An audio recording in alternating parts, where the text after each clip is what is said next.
कामठी नगर के जंगल में पीलू विष्णु जी की भक्ति करती थी। हर दिन पीलू अपने घर में विष्णु जी की आरती करती थी और उनको सुंदर सुंदर फूल अर्पित करती थी। वो अपना पुराना ऑटो चलाकर अपना और अपने बेटे बबलू का खर्चा चलाती थी। पीलू जितनी मेहनती थी, बबलू उतना ही आलसी था। बेटा बबलू, तो अपनी उम्र के लड़कों को देखो, सभी मेहनत कर रहे हैं, मगर तू है कि कोई काम नहीं करता और सिर्फ आलस करता रहता है। मैं बूढ़ी होती जा रही हूँ, आखिर कब तक मैं घर का खर्च चलाऊंगी? माँ, मुझे भी अमीर बनना है, लेकिन मैं तुम्हारी तरह ऑटो नहीं चला सकता। ये ऑटो ही है हमारे पास, ये नहीं चलाना चाहता तो क्या करना चाहता है तू? ये खटारा पुराना ऑटो है, अब जमाना बदल गया है माँ।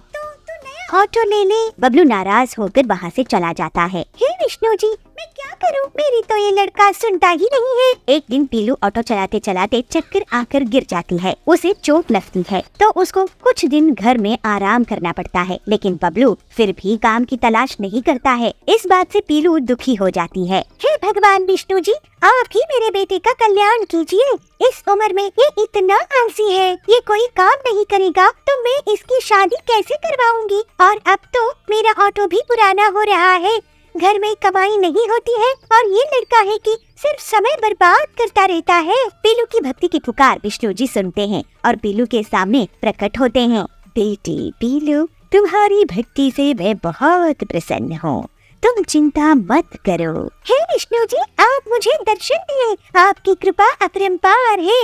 आपका बहुत धन्यवाद भगवान, आप ही मेरे सहारा है। बेटी, तेरे जैसे भक्त आज के समय बहुत कम होते हैं, जो इतनी मुसीबतें सहते हुए भी मुझे ही याद रखते हैं। तेरे बेटे को सच्ची मार्ग में लाने की जिम्मेदारी अब मेरी। तू कल बबलू को जंगल से कुछ लकड़ी लूने के लिए भेजना, मैं आगे देख लूंगा। फिर भगवान वहाँ से अंतर्ध्यान हो जाते हैं। अगले दिन पीलू बबलू को जंगल में से लकड़ियाँ लाने के लिए भेजती है। बबलू जंगल जाता है तो उसे एक साधु दिखाई देते हैं जो पत्थर और बांस से एक ऑटो रिक्शा बना रहे थे और फिर उसको तुरंत ही गायब कर देते हैं। साधु महाराज, मैं अभी आपको बांस और पत्थर का ऑटो बनाते देखा, क्या आप मुझे भी सिखा सकते हैं ऐसा बांस और पत्थर का ऑटो बनाना? तुम्हारा नाम बबलू है ना? तुम्हारी माता का नाम पीलू है। साधु बाबा, आप तो अंतर्यामी हैं। पीलू बहुत अच्छी विष्णु भक्त है, लेकिन तुम बहुत ही आलसी हो। मैं तुम्हें पीलू के बेटे होने की वजह से अनोखा ऑटो बनाना सिखा दूंगा, लेकिन याद रखना, जब तक मैं नहीं कहूँगा तब तक बिना रुके तुम लगातार ऑटो को बनाने के लिए मेहनत करनी पड़ेगी। अगर चुके तो मैं तुम्हें श्राप दे दूंगा। बबलू डर जाता है और साधु से लगातार सुबह से शाम तक, फिर रात से अगले दिन तक बिना रुके बांस और पत्थर का ऑटो बनाना सीखता रहता है। हे साधु बाबा, मैं आपका बहुत शुक्रगुजार हूँ, आपकी जय हो। तभी वहाँ पीलू आ जाती है। बेटा, सुबह से घर नहीं आया। बबलू पूरी बात उसको बता देता है। बेटा, ये साधु महाराज असल में भगवान विष्णु जी हैं। और फिर साधु भगवान विष्णु के रूप में आ जाते हैं। बेटा, तू मेरी प्यारी भक्त पीलू का बेटा है, इसलिए मैंने तेरा कल्याण किया है। अब तू अपनी माँ का ख्याल रखना। हे विष्णु जी, मुझे माफ कर दीजिए, मैंने अपनी माँ का ख्याल नहीं रखा और आपकी पूजा भी नहीं करता हूँ, मैं बस आलस करता रहता हूँ। आपकी कृपा से अब मैं सही रास्ते में आ गया हूँ। अब से मैं कड़ी मेहनत करूँगा और माँ की सेवा भी करूँगा। आपकी जय हो भगवान। और फिर इस तरह से पीलू की भक्ति से उसका बेटा मेहनत करने लगता है और तरक्की करता है। इस तरह से दोनों माँ बेटे अब भगवान विष्णु जी की आराधना करते हुए खुशी खुशी रहने लगते हैं। बंटी एक बहुत ही होशियार मिस्त्री था। इंजीनियर्स भी उससे घर बनाने के पहले सलाह मशवरा करते थे। बंटी बहुत मेहनती था और लोगों की मदद के लिए पैसे भी उधार दे देता था। एक उसकी पत्नी पीलू उससे कहती है, अजी सुनते हो, आप पूरे गांव के लिए घर बनाते हो, लेकिन हमारा खुद का कोई घर नहीं है। बारिश का मौसम आने वाला है, छत की मरम्मत करवानी है, हमारा अपना घर कब होगा? कभी सोचे हो वो टिल्लू कितनी जल्दी से अपना घर बना लिया जबकि उसको आपके जितना भी काम नहीं आता है। अरे पीलू, क्यों दूसरों की तरक्की देखकर जल रही हो?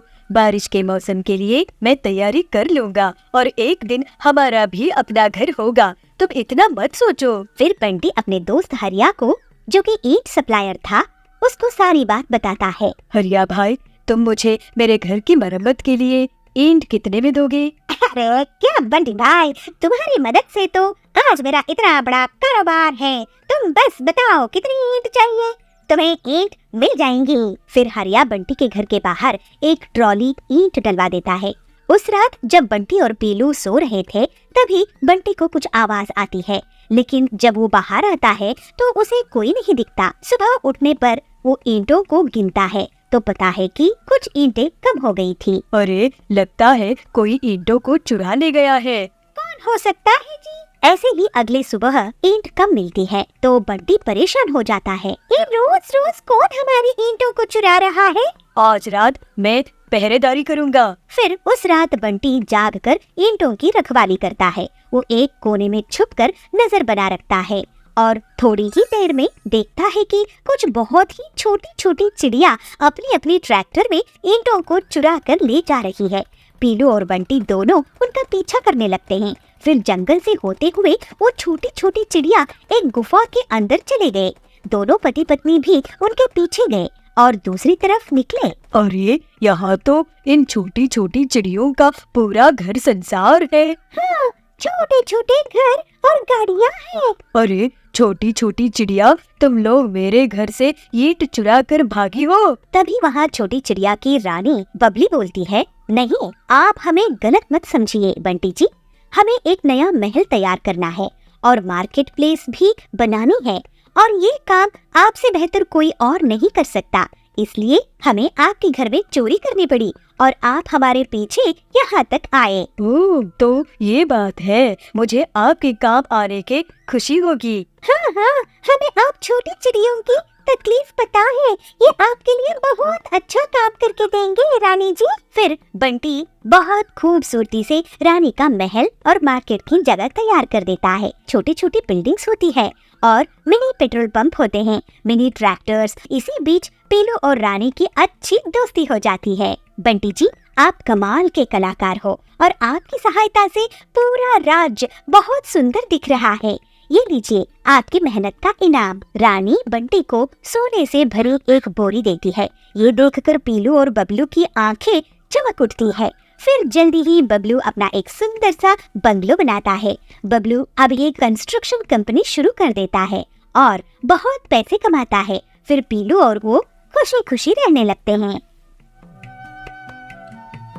एक गांव के जंगल में पीलू और बबलू बहुत प्यार से रहते थे। एक दिन पीलू अपने पति से कहती है, सुनिए जी, आज फिल्म चलते हैं। आपको वैसे भी छुट्टियां नहीं मिलती है, आज मिली है तो हम घूम कर भी आएंगे। तो बबलू कहता है, ठीक है, अपनी बाइक में चलेंगे, तुम तैयार हो जाओ। फिर दोनों पति पत्नी बाइक में सवार होकर फिल्म देखने के लिए चले जाते हैं। जो वो दोनों फिल्म देखकर लौट रहे थे, उनका एक ट्रक से एक्सीडेंट हो जाता है और दोनों सड़क के किनारे गिर जाते हैं। आप ठीक हो बबलू जी? हाँ पीलू, तुम ठीक हो ना? वो तो गनीमत है कि हमारी जान बच गई। तभी हरिया बोलता है, चलो बबलू की बाइक के टायर को ट्रक के नीचे से निकालते हैं। बबलू की बाइक पूरी तरह से टूट गई थी। फिर वो लोग एक ट्रैक्टर की मदद से टूटी हुई बाइक को अपने घर लेकर जाते हैं। मेरी इतनी मेहनत से कमाई हुई बाइक ऐसे ही टूट गई। अब पता नहीं ऑफिस कैसे जाना होगा और इस नुकसान की भरपाई कैसे होगी। मेरे पास कुछ पैसे जमा है, आप चिंता मत करो। अगले दिन बबलू न्यूज़पेपर में कोई खबर देखता है कि गांव में मोटरसाइकिल की रेस होने वाली है। काश मेरे पास मेरी बाइक होती तो मैं इस रेस में भाग लेता और जीत के पैसे कमाता। आप दुखी मत होइए। मेरे ख्याल से आप अपने मैकेनिक दोस्त हरिया से मिलो और उससे अपनी बाइक ठीक करवाओ। मुझे पक्का यकीन है कि आप बाइक ठीक करवा ही लोगे और रेस जीत भी जाओगे। ये ठीक कह रही हो पीलू। फिर बबलू हरिया के पास जाता है। हरिया मेरे दोस्त, मेरी बाइक को ऐसा रिपेयर कर कि मैं गांव में होने वाली रेस जीत जाऊं। मुझे कुछ जुगाड़ करना पड़ेगा। फिर हरिया आसपास देखता है और एक ट्रैक्टर के टायर को बाइक में फिट कर देता है। एक पुरानी कार से उसका इंजन निकालता है और बाइक में लगा देता है। ये देखकर बबलू बहुत हैरान हो जाता है। अरे इस बाइक को चालू करके देखो बबलू। जब बबलू बाइक ऑन करता है तो वो शेर की तरह गुर्राता है। वाह हरिया, तूने तो मेरी बाइक ऐसी तूफानी रिपेयर की है। अरे जीतने के बाद पार्टी देना बबलू। फिर बबलू घर आता है। बबलू जी, आपकी बाइक तो बहुत ही सुंदर दिख रही है, इसको कोई ट्रक अब गिरा नहीं सकती। पूरे गांव में बबलू की बाइक को लोग आश्चर्य से देख रहे थे और बबलू रेस में भाग लेता है।